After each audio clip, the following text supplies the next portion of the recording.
దేశమంటే మనుషులోయి అని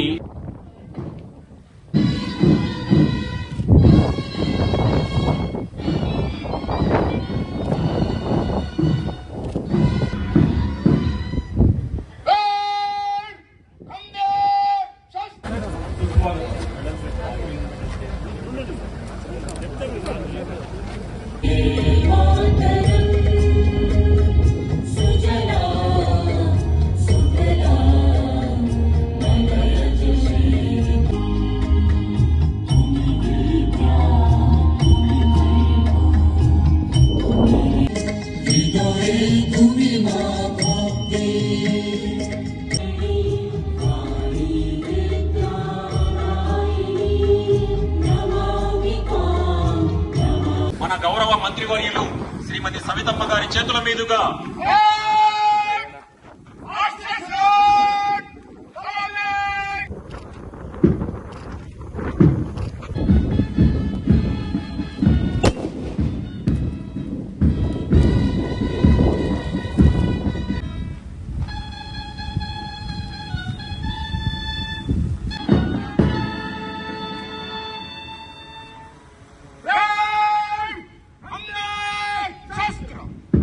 గౌరవ జిల్లా కలెక్టర్ గారు, అట్లాగే జిల్లా ఎస్పీ గారు, అడిషనల్ ఎస్పీ గారు, అట్లాగే జాయింట్ కలెక్టర్ గారు వెల్లూరు ఒకసారి గట్టిగా చప్పట్లతో కరతాళ ధ్వనులతో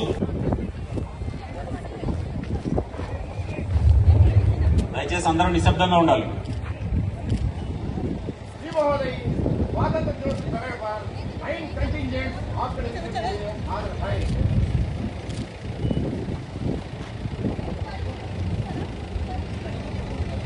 బయలుదేరుతున్నాం.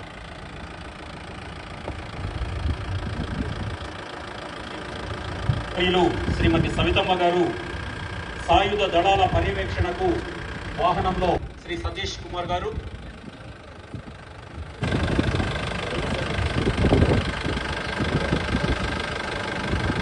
ఇప్పుడు సాయుధ దళాల పర్యవేక్షణకు గౌరవ మంత్రివర్యులు మిగతా అతిథులందరూ కూడా ఇక్కడికి వచ్చేసినటువంటి వీక్షకులకు, అలాగే గౌరవ ఎమ్మెల్యే గారికి, మాజీ మంత్రి గారికి, మిగతా అతిథులందరికీ కూడా అభివాదం చేసుకుంటూ వాహనంలో సాయుధ దళాల పర్యవేక్షణకు గౌరవ మంత్రి స్టాల్స్ ముందు నుంచి సాయుధ దళాల పర్యవేక్షణకు గౌరవ మంత్రివర్యులు బయలుదేరి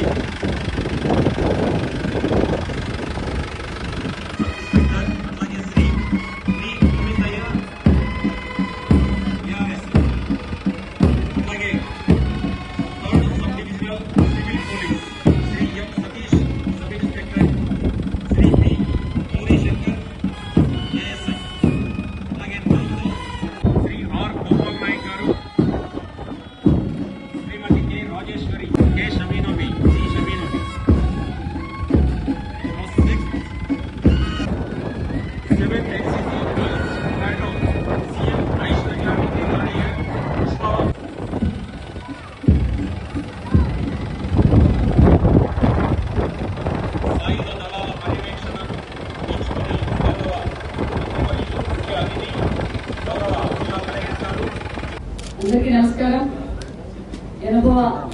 80వ భారతదేశ స్వాతంత్ర దినోత్సవ వేడుకల్లో పాల్గొనేందుకు వివిధ ప్రాంతాల నుండి ఇచ్చిన స్వాతంత్ర సమరయోధులకు, ప్రజాప్రతినిధులకు, విద్యార్థులకు, అధికారులకు, పాత్రికేయులకు మరియు జిల్లా ప్రజలకు నా హృదయపూర్వక శుభాకాంక్షలు. రాష్ట్ర ప్రభుత్వం కార్యక్రమాల అమలు మరియు లక్ష్య సాధనతో విశేషంగా కృషి చేస్తున్న జిల్లా కలెక్టర్ శ్యామ్ ప్రసాద్ గారికి మరియు ఆయన ఆధ్వర్యంలో పనిచేస్తున్న జిల్లా జాయింట్ కలెక్టర్ మౌర్య భద్రరాజ్ గారికి, జిల్లా యంత్రాంగాన్ని మనస్ఫూర్తిగా అభినందిస్తున్నాను. శ్రీ సత్యసాయి జిల్లాకు అన్ని రంగాల్లోనూ అగ్రగామిగా ఉంచేందుకు గౌరవ ముఖ్యమంత్రి శ్రీ నారా చంద్రబాబు నాయుడు గారి సారథ్యంలో అనేక అభివృద్ధి కార్యక్రమాలు చేపడుతున్నాం. స్వాతంత్ర దినోత్సవం పర్యటనాన్ని పురస్కరించుకొని జిల్లాలో అభివృద్ధి మరియు సంక్షేమ పథకాలు సమీక్ష సమాచారాన్ని ఈ సందర్భంగా మీ ముందు ఉంచుతున్నాను. 2047 విజన్ 2047 నాటికి ఆంధ్రప్రదేశ్ రాష్ట్రాన్ని ఐశ్వర్యవంతంగా, ఆరోగ్యంగా, ఆనందంగా నిర్మించడమే లక్ష్యంగా కృషి చేస్తున్నాం. గౌరవనీయులు ఆంధ్రప్రదేశ్ ముఖ్యమంత్రి వర్యులు నారా చంద్రబాబు నాయుడు గారు తనకు అందించిన 10 సూత్రాల ఆధారంగా మన జిల్లా ప్రతి ఆర్థిక సంవత్సరానికి 15% వృద్ధి రేటు సాధించేందుకు district vision action plan and constituency vision action plan రూపొందించే ఈ దశగా ముందుకు పోతున్నాం. రాష్ట్ర ప్రభుత్వం ప్రవేశపెట్టిన మహిళల కోసం ఉచిత బస్సు ప్రయాణ పథకం శ్రీ శక్తి 2025 ఆగస్టు 15న నుండి విజయవంతంగా అమలు చేయడానికి జిల్లా వ్యాప్తంగా ప్రతి డిపోలోనూ 196 పల్లె వెలుగులు, 14 ఆంధ్రా పల్లె వెలుగులు, 105 ఎక్స్ప్రెస్ బస్సులు, మొత్తం 315 సిబ్బంది సిద్ధం చేయడం జరిగింది.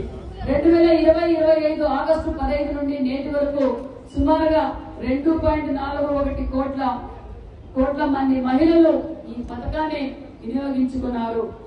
దివ్యాంగ శక్తి పథకం, దివ్యాంగులకు ఉచిత బస్సు పథకం రాష్ట్ర ప్రభుత్వం మార్చి 18, 2026 నుండి అమలులోకి వచ్చినప్పటి నుండి నేటి వరకు సుమారుగా 2.91 లక్షల మంది దివ్యాంగులు ఈ పథకాన్ని వినియోగించుకున్నారు. తల్లికి వందనం, పేద విద్యార్థులకు చదువులు దూరం కాకూడదనే ఉద్దేశంతో తల్లికి వందనం పథకం కింద ప్రతి విద్యార్థికి 13,000 చొప్పున మొత్తం 341.59 కోట్ల రూపాయలు మనం అందజేశాం. 2,27,728 విద్యార్థులకు తల్లుల ఖాతాలో జమ చేశాం. కుటుంబంలో ఎంతమంది పిల్లలుంటే అంతమందికి ఈ పథకం అమలు చేశాం. దీపం 2.0 పథకం, రాష్ట్ర ప్రభుత్వం అమలు చేస్తున్న సూపర్ 6 పథకాల్లో భాగంగా దీపం 2.0 పథకం ద్వారా పేద కుటుంబాలకి సంవత్సరానికి 3 ఉచిత సిలిండర్లు అందజేస్తున్నాం. ఈ పథకం ద్వారా జిల్లాలో ఇప్పటి వరకు 3,62,251 మంది లబ్ధిదారులు మొత్తం 1,98,138 కోట్లు నేరుగా వారి పథకం ద్వారా 38,036 మందికి ఉచిత ఎల్పీజీ కనెక్షన్లు ఇవ్వడం, సేవలు అందించేందుకు మనమిత్ర వాట్సాప్ గవర్నెన్స్ కు ప్రారంభించింది. ఇకపై ప్రభుత్వ సేవల కోసం కార్యాలయాల చుట్టూ తిరగవలసిన అవసరం లేదు. ఇంట్లో నుంచే మీ సెల్ ఫోన్ ద్వారా 700కి పైగా సేవలు పొందవచ్చు. ప్రభుత్వం అధికార వాట్సాప్ నంబర్ 9552300009 ను మనమిత్ర పేరుతో మీ ఫోన్ లో సేవ్ చేసుకోండి. ఈ సౌకర్యాన్ని ప్రతి ఒక్కరూ వినియోగించుకోండి. అన్నా క్యాంటీన్ పేద ప్రజల కోసం 5 రూపాయలకి దానికి 18,091 క్వింటాల్ ఇత్తనాల కొరకు ప్రతిపాదనలు పంపడం అయినది. ఇప్పుడు పడిన వర్షాన్ని సమర్థవంతంగా వినియోగించుకోవడానికి నీటి కుంటలు, పశుగ్రాసము కొరకు సామూహిక పశుగ్రాస క్షేత్రాలు పెంచడానికి అన్ని చర్యలు చేపట్టడం జరిగింది. డ్రోన్లను వినియోగం, వ్యవసాయంలో కూలీల కొరత, నీటి కొరత అధిగమించి పురుగు జరిగింది. ఇప్పటి వరకు 1,34,690 మంది రైతులకు 26,86,00,000 రూపాయల ప్రీమియం చెల్లించి 1,78,410 హెక్టార్లలో వివిధ పంటల బీమా కొరకు దరఖాస్తు చేసుకోవడమైనది. ఉద్యాన శాఖ 22 హెక్టార్లో ఉద్యాన పంటలు సాగు జరిగింది.